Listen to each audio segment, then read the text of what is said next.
Et si on annulait les élections présidentielles roumaines? T'es malade, toi? Bah oui, ça pourrait être juste marrant. Annonce choc en Roumanie, à seulement 2 jours du second tour de l'élection présidentielle. La décision de la Cour constitutionnelle est très claire. L'ensemble du processus électoral pour l'élection présidentielle a été annulé.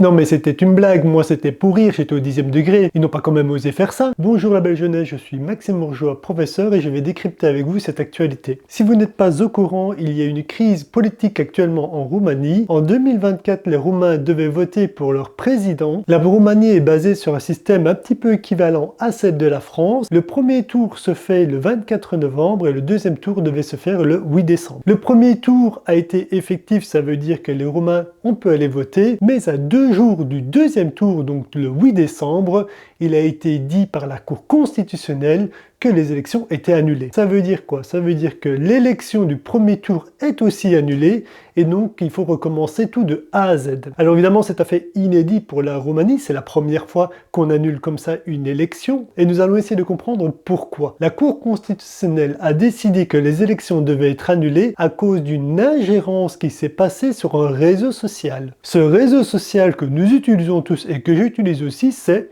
TikTok. Oui, vous avez bien compris, la Cour constitutionnelle roumaine a décidé que c'était à cause du réseau TikTok que les élections devaient être annulées. La Cour constitutionnelle roumaine considère qu'il y a une ingérence russe et qu'en plus il y a une surexposition d'un seul candidat par rapport aux autres sur le réseau TikTok. Vous avez donc bien entendu, on a annulé une élection parce qu'il y aurait eu une visibilité beaucoup trop importante d'un individu par rapport aux autres lors des élections. Alors, qui est le candidat qui aurait eu une exposition assez importante sur TikTok par rapport aux autres?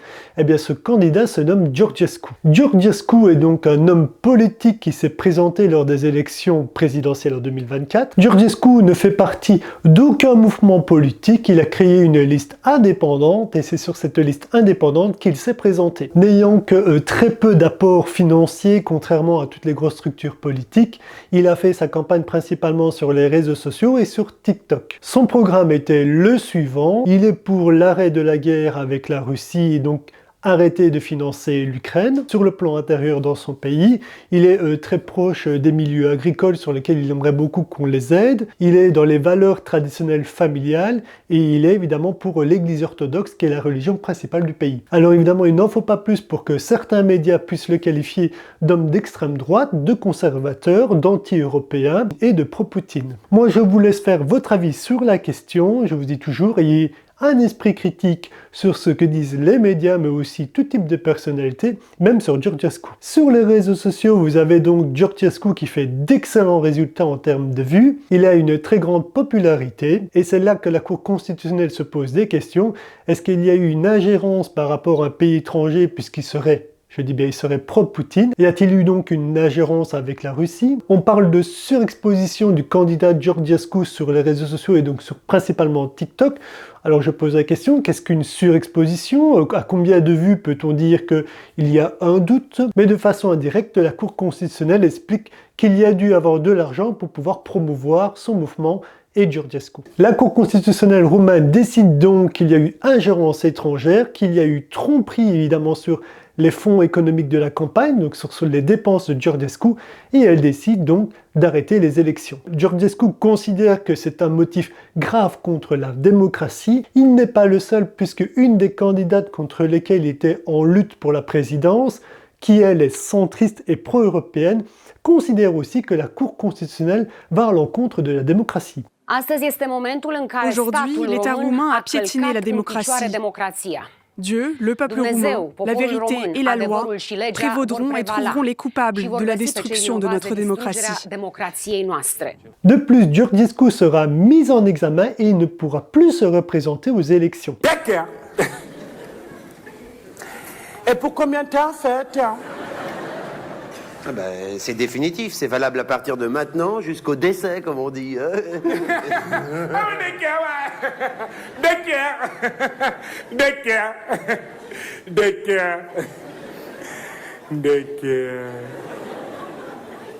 Alors la question fondamentale que moi je me pose, c'est y a-t-il eu vol des élections? Et surtout, était-il une bonne chose, malgré tout, de supprimer ces élections présidentielles? Ma réponse est la suivante. Je considère qu'il ne fallait absolument pas supprimer ces élections présidentielles. Alors au premier tour, Georgescu, il faut bien comprendre qu'il a terminé premier. Il a donc remporté entre guillemets les élections du premier tour. Et donc la question peut être posée, est-ce qu'on a voulu évincer un candidat très gênant? Non, il ne fallait absolument pas supprimer ces élections. Ça va renforcer la méfiance envers le politique, ça va renforcer la méfiance envers les médias. Les individus vont se sentir floués et qu'on leur a volé leur élection. Les votants vont considérer que tout est bon à prétexte pour évincer les candidats. Quand ceux-ci ne plaisent pas, à qui c'est la question à se poser? Le seul message qui est transcrit ici, c'est vous avez mal voté, nous allons annuler les élections, vous allez recommencer à voter et cette fois-ci, votez bien. Alors pour la Cour constitutionnelle, regardons ensemble un petit peu les points qui ont permis d'évincer Georgescu. On lui reproche une utilisation abusive de TikTok. Moi, je vous prends le cas de mon pays, en Belgique. Il faut savoir que tous les partis confondus ont mis 5 millions d'euros rien que dans le réseau social Facebook pour faire leur promotion. Alors moi, je pose la question, est-ce qu'on va annuler des élections parce que des partis politiques ont eu la chance d'avoir des réserves financières permettant de faire leur publicité sur les réseaux sociaux, contrairement à d'autres petits partis qui n'avaient aucune réserve financière et qui n'ont pas pu avoir cette exposition. Je considère donc qu'il y a une surexposition de certains partis dans les réseaux sociaux par rapport à d'autres, et cela me permettrait, si j'étais la Cour constitutionnelle belge, d'annuler les élections, car favoritisme de certains partis par rapport à d'autres. Et nous pouvons prendre aussi le cas du référendum qui a eu lieu en 2005, si mes souvenirs sont bons, avec les Français pour savoir s'ils étaient d'accord avec la Constitution européenne. On dit non à ce référendum et pourtant quelques années plus tard, il a été décidé que les Français avaient quand même dit oui. Donc on constate que nous avons des similarités au sein de notre propre société, ce qui n'amène pas forcément à une dissolution de quelconque individu, de quelconque ministre ou même de quelconque gouvernement. Alors il est aussi mis en examen pour apologie de crime et apologie de génocide et initiation d'une organisation fasciste. Georgescu a pu avoir des fois des propos qui pourraient choquer certains. Il faut comprendre qu'il les a dit avant le premier tour. Ma question est donc la suivante, pourquoi est-ce qu'on a attendu entre les deux tours pour le destituer et le mettre en examen? Rien n'était caché, tout le monde savait parfaitement bien tous les propos qu'il avait tenus. Alors je ne suis absolument pas pro-Georgescu, j'en ai absolument rien à faire. Vous savez que je suis pour la démocratie directe. Je veux juste qu'on se pose des questions, qu'on ait un petit raisonnement et qu'on fasse attention à des dérives autoritaires qui pourraient en découler. Donc c'est pour ça que je dis qu'il fallait laisser continuer les élections et laisser le peuple roumain à ses choix. Mais je considère que nous n'avons pas de droit de regard là-dessus. Et moi je vous donne juste une analyse externe pour qu'on se pose les bonnes questions par rapport à cela. Alors existe-t-il une solution? Alors pour moi la solution c'est la démocratie directe. Je considère qu'il faut tirer au sort les individus et pour le cas de la Roumanie, de tirer au sort leur président. Je vais vous laisser, la vidéo sera en 3 parties. Ici, vous avez vu la partie numéro 1, la partie numéro 2 se fera après le premier tour, la partie numéro 3 après le second tour, afin d'analyser tout ça. On se voit pour une autre vidéo, à très vite, bye bye.